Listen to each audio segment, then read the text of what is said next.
நான் ஒரு அப்பாவா எந்த சூழ்நிலையிலும் உனக்கு நான் என்னைக்கும் துணையா இருப்பேன்.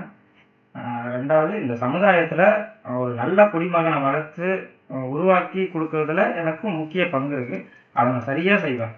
ஆம். அப்புறம் வந்து நான் முக்கியமா உனக்கு குடுக்க வேண்டிய ப்ராமிஸ் என்னன்னா, அடுத்து ஆ நான் நெறைய நேரம் வேலை சம்மந்தமா நெறைய நேரம் உனக்கு டைம் ஒதுக்கி உன் கூட விளையாட முடியாம போயிருக்கலாம். ஆனா, என்னால முடிஞ்ச வரைக்கும் உனக்கு டைம் ஒதுக்கி உன் கூட விளையாடி உன்னை சந்தோஷமா வச்சுப்பேன். உனக்கு நெறைய கத்துக் குடுப்பேன். நெறைய கத்துக்க வேண்டியதெல்லாம் இருக்கு. அதெல்லாம் நெறைய கத்துக் குடுப்பேன்.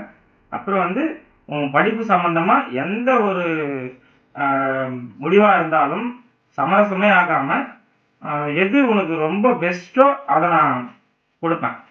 இதுல நான் உறுதியா இருக்கேன். I love you Dakshu.